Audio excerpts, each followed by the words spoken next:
Hello everyone, today we read and comment the 11th chapter of the third book of von Clausewitz' Vom Kriege, the title being Assembly of Forces in Space. The text follows: the best strategy is always to be very strong, first generally, then at the decisive point. Therefore, apart from the energy which creates the army, a work which is not always done by the general, there is no more imperative and no simpler law for strategy than keep the forces concentrated. No portion is to be separated from the main body unless called away by some urgent necessity. On this maxim we stand firm and look upon it as a guide to be depended upon. What are the reasonable grounds on which a detachment of forces may be made we shall learn by degrees. Then we shall also see that this principle cannot have the same general effects in every war, but that these are different according to the means and end. It seems incredible, and yet it has happened 100 times, that troops have been divided and separated merely through mysterious feeling of conventional manner, without any clear perception of the reason. If the concentration of the whole force is acknowledged as the norm, and every division and separation as an exception which must be justified, then not only will that folly be completely avoided, but also many an erroneous ground for separating troops will be barred admission.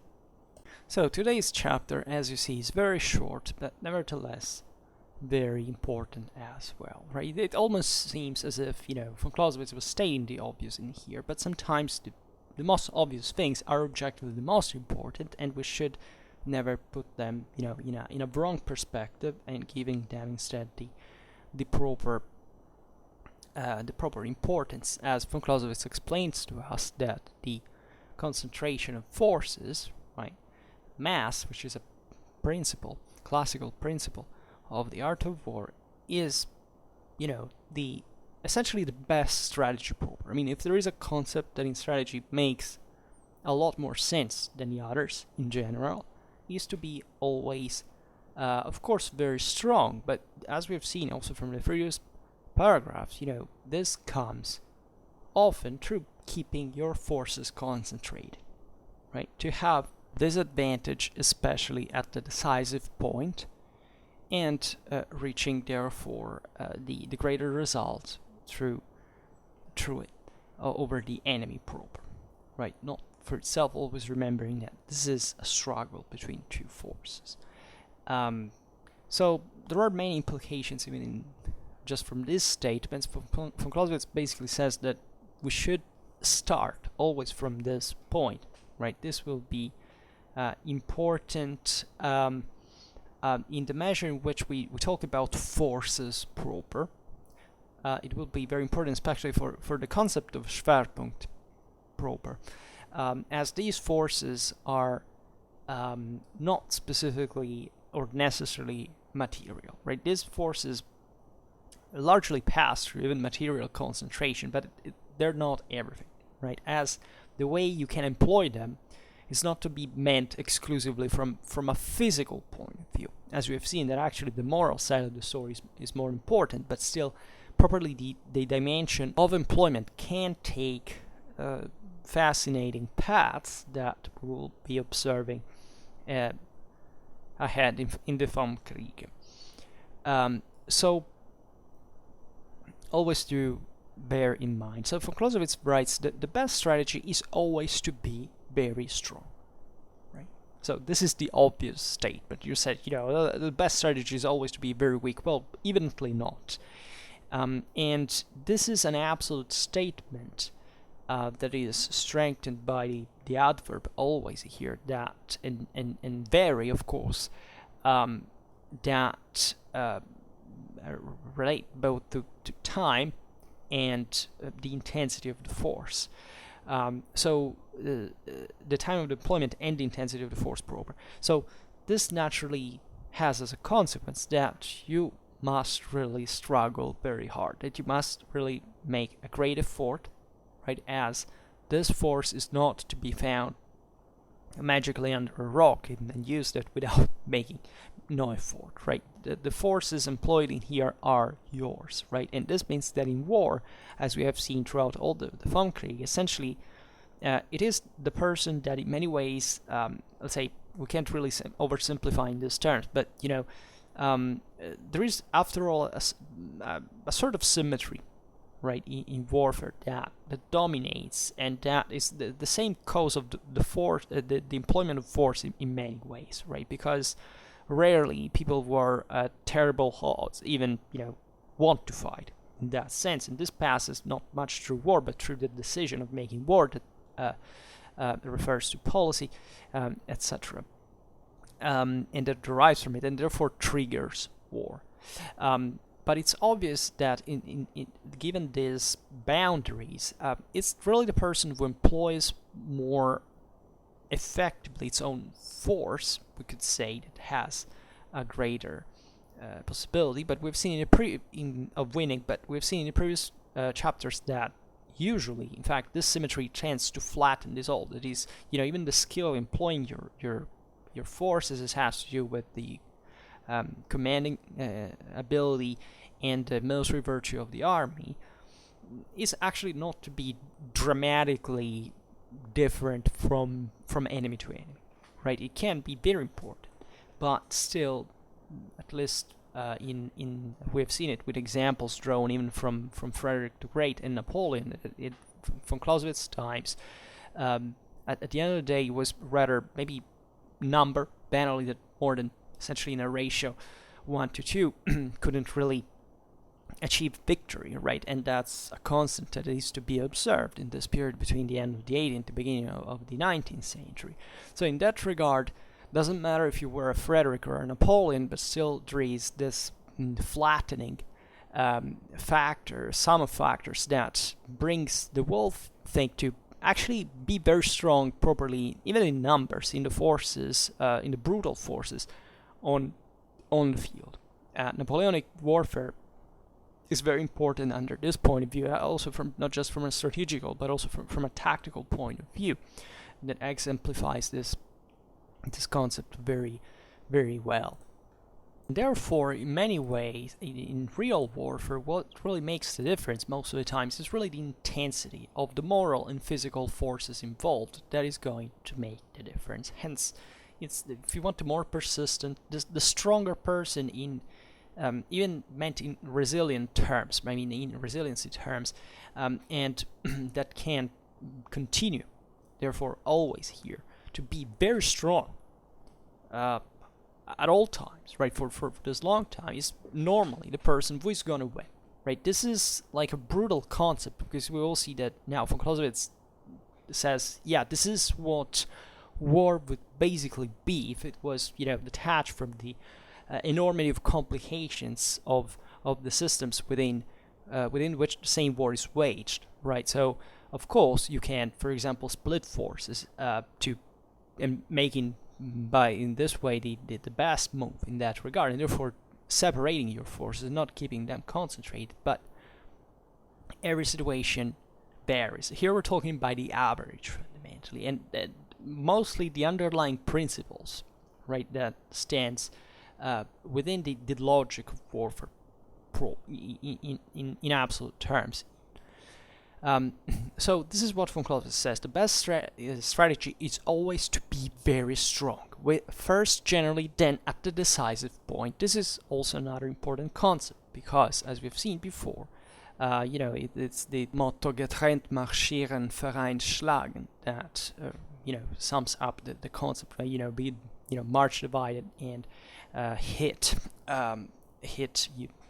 united fundamentally. And this is naturally, it has its own logic. It actually emerged as a motto from the same Prussian military culture, owing from von Clausewitz a lot in that specific context. But it has a lot of truth in this regard, because we have seen the importance of the decisive point, or what we call approximately as such. So this, if you want, culminating a point of the offensive in part.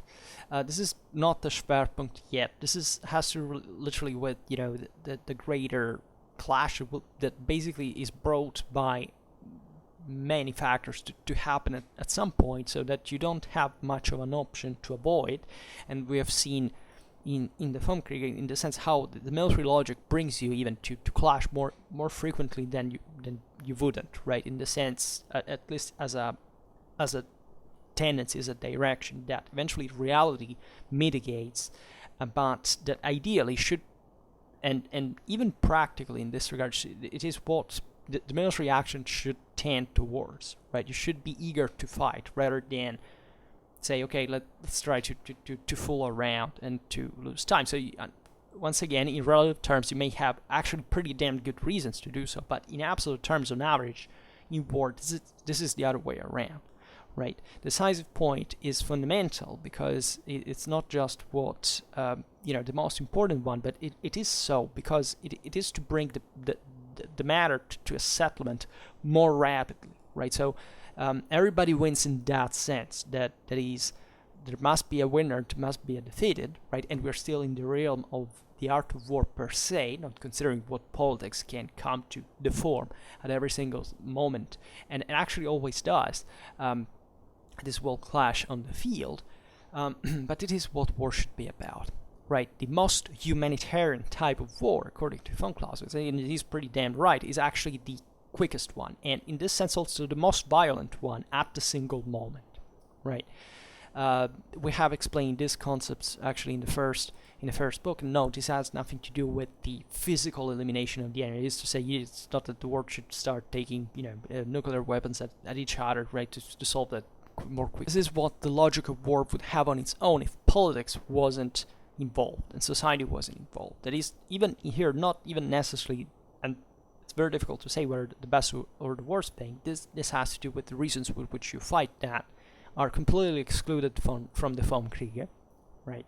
Von Clausewitz basically never says you should be fighting for this reason, right? He simply says, you know what, mankind is gonna fight, and if you want to, not to be called with a lower guard in this sense, read this book because it makes you really understand how the thing works and why you get to that point, and what you should do if you want to hope to survive in it, right? It never gives a motivation of why you may fight a war, right? There are infinite reasons, and this has nothing to do with what von Clausewitz thinks in terms of whether war should be fought or not. So this is a bit of a digression, but it's still important to remember because you hear this bullshit that I know von Clausewitz inspired National Socialism, or this has literally, and I can't stress this enough, nothing in absolute terms with the Vom Kriege. Read it from the beginning to the end and find me a single element in here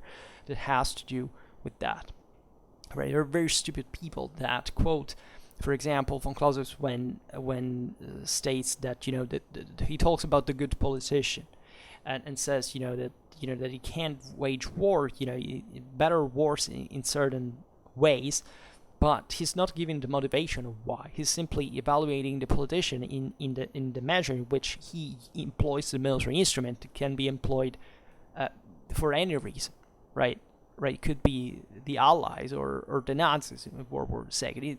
It's across the whole human spectrum from good to evil, and has nothing to do with any specific motivation, ideology. Right, it's neutral as that. Right, and people went as stupid as saying, look, von Clausewitz is a warmonger. He just is advising that good politicians should make war. That's not what that passage the more remotely means, actually, because it has literally nothing to do with that. And this tells you, by the way, how superficially the Vom Kriege is known and read. Most of the detractors have actually not even read the Vom Kriege.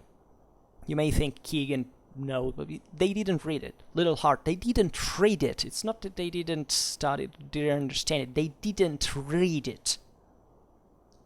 They did not read the pages, literally, and that's where that garbage of theories of theirs came from. And I can swear that I rarely do anything like this, but take it really for granted. Just study what they wrote and and you'll understand why. If you have studied the Vom Kriege, the problem is to find someone who has actually studied the Vom Kriege, which most people, I presume, that criticize it haven't done, right? Because this text is so simple, after all, to understand. There is not much of a great effort, right, to make to get to the point, right? And this also reveals how lazy people are in general, and that's exactly what, ironically, von Clausewitz is criticizing in the book. That is to say, if you're really committed to something, you should get, to the end of it, and people can't even read a book. And this is the history of mankind in a nutshell, right? And this is exactly what we were talking about before, when we were saying that war should always tend to this limit, if it was possible, right? To this idea that less people are going to die if you're going to settle the matter immediately, right? And this is probably the single most humanitarian thought you could ever listen about war. That is, if just our policy really worked and was really aware of this, much less people would have died. The wars that have been fought, right? This has nothing to do with whether fighting the war or not, but in the way it should be fought. But anyhow, other digression, but that I hope was useful anyway. So,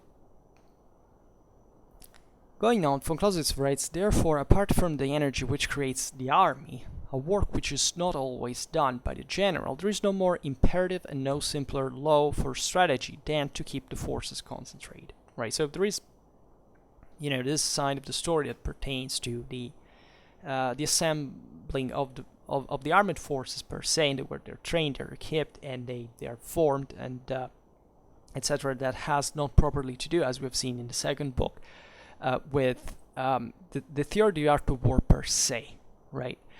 In the sense of waging war with the armed forces that should be put together by politics, of course, in practice, but also according to a doctrinal program, right? And that at that point, the only thing really in the art of war the general should think about is to lead them, but not how they were trained previously, right? This happens, of course, because great generals did that, but in that sense, great generals sometimes were also great military reformers, great political reformers for that matter. They contributed to that side of the story that, however, is separated theoretically, conceptually, from the art of war properly made, right? So aside from that dimension, that the general in command is not directly responsible for, because he's just entrusted that, and we've seen how important, for example, just for the number of forces that we're emphasizing its centrality before, it depends on politics, not on the general, right? Unless the general is into politics, which is always is, but generally speaking, the government gives mandate to a general. Anyhow, there is no more imperative and no simpler law for strategy than to keep the forces concentrated. Like strategy in a nutshell is keeping the forces concentrated. At least the most important principle, which again, as we'll see now, doesn't mean that's exactly what you should do all the time. But in general is the single most important in relative terms. And then von Clausewitz says no portion is to be separated from the main body unless called away by some urgent necessity. So this urgent necessity, once again, it could be a strategical one. Anyway, right? This phrase, the fact of keeping the forces together is not how the strategical plan is about, right? It's how the thing will unfold in reality. It's simply a strategical notion, right? That should be transferring to reality of keeping your forces concentrated, let's say, whenever you can, right? But, once again, you may not be able to in certain situations, or it would be even a mistake to do it. So, von Clausewitz writes, on this maxim we stand firm, right? So he stresses the centrality of it, and look upon it as a guide to be depended upon. So, as we were paraphrasing before, you should always keep this thing in mind as probably the most important in what your strategy should be about. And What are the reasonable grounds on which a detachment of forces may be made? We shall learn by degrees, right? So always remember from Clausewitz's methodology that he, says, okay, this is the central point. Then reality is complex, so we'll descend in it gradually, but still we proceed hierarchically, because otherwise you lose the plot, you lose the dimension of the importance of all these factors. It is not to say, once again, that this principle of mass should be always respected, but tendentially, tendentially it is. Then von Clausewitz writes, then we shall also see that this principle cannot have the same general effects in every war, but that these are different according to the means and end, right? So this is not even just a matter of saying, in a specific war, this principle of the concentration of forces is so paradigmatic that it's going to be overwhelming per se, right? You can't fight wars that you're going to win. Always remember that, politics. War is a political act by definition. So if you manage to win with your the enemy with scattered forces, you make him give up because he's going to lose too much. There's not even need to concentrate forces, which is a bit ideal in terms, but it's possible, right? That's kind of the absolute extreme. It can't happen, right? And in this sense, the important thing to remember here is that naturally, even on that occasion, there may be good reasons at a certain point maybe to regroup and to close in on the enemy, especially on the decisive point. So this had really a lot to do with many scenarios, even a force of guerrilla, for example, that in the end, however, materialized imposing forces, even in open field, because when the enemy was retreating and it was to be pushed away more strongly. So that is fluid, as you understand, and it can change in every single situation, right? But theoretically, the idea of scattering forces may be, the prevalent strategy of a war, right? Even this example we just made, and that, of course, von Clausewitz stresses here, because this thing depends on the means and the end, right? And as we have just said, that depends on the circumstance. Then von Clausewitz writes and says, it seems incredible, and yet it has happened 100 times. The troops have been divided and separated merely through a mysterious feeling of conventional manner, without any clear perception of the reason. If the concentration of the whole force is acknowledged as the norm, in every division and separation as an exception which must be justified, then not only will that folly be completely avoided, but also many and erroneous grounds for separating troops will be barred admission. Right. So this is a bit of a secondary note that has to do with the realization that this principle has not been followed, and on the contrary, for kind of routine rule, even doctrine sometimes. Probably this thing was not, the concentration of forces was not really taken into adequate account. But anyhow, this is something that honestly I don't know here in von Clausewitz History of War what examples he's making. He usually criticizes commanders, generals, or even just military theorists of the previous generations, the ones especially he studied from the Prussian army, was the most advanced in the world in the previous, before the Napoleonic era. But the concept here is that still the mistake is happening at somewhat a more subtle level. That is, when you make a strategical analysis, it's not, usually there is a military logic that makes warfare going more or less in a very standard way, right? If you take, part of Europe, 50 years of its history, whichever times it is, and which there is enough warfare to be studied through historical record, you realize that basically I mean, I've said Europe, but this is valid for the rest of the world, of every place.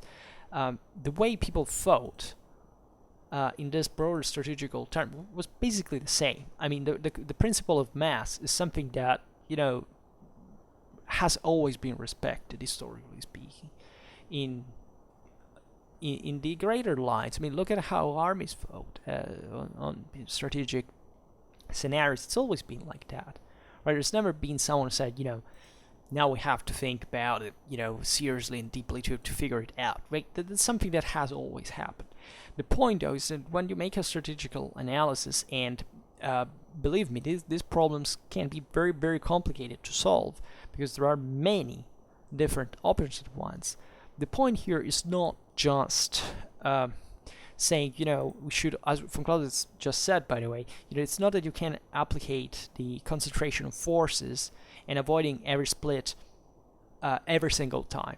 Most of the times, there is always some advantageous option that can make you think about, I don't know, surrounding the enemy, cutting its retreat, there are many, enveloping maneuvers and all this stuff that by definition require splitting forces in that regard, not concentrating them in a single mass, and that you have to take to weigh, to balance, to say, is this worth it, right? Von Clausewitz has talked about the enveloping maneuver and observed how, if we could just win in by enveloping maneuvers, everybody would do that, right? But even in the history of warfare, there are just specific situations in which you would do that, right? There are many different factors that make and pressures and directions make it choose that or the opposite, right? So just keeping mass concentrated.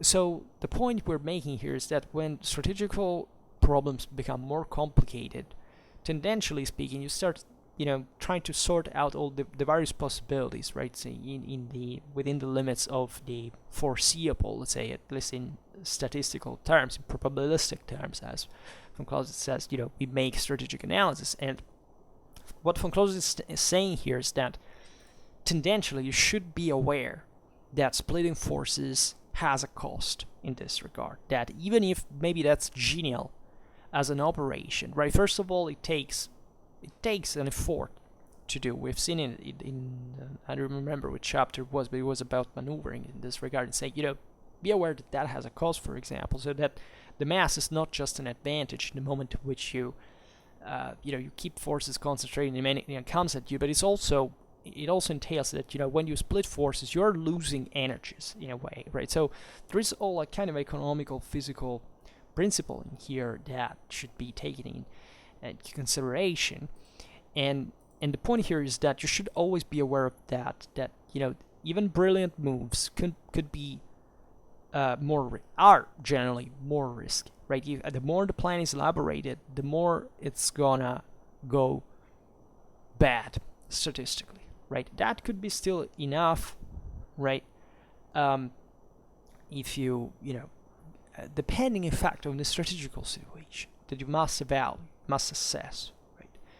But just know that in general, maybe it's not such a bad idea to try to to concentrate forces. This is the point. And if you can avoid that because you don't see any other advantage, then just don't separate them, right? This is the point, right? Don't think that it's kind of bold and cool just to march in enemy territory with separated forces for the sake of it, right? Just keep it concentrated.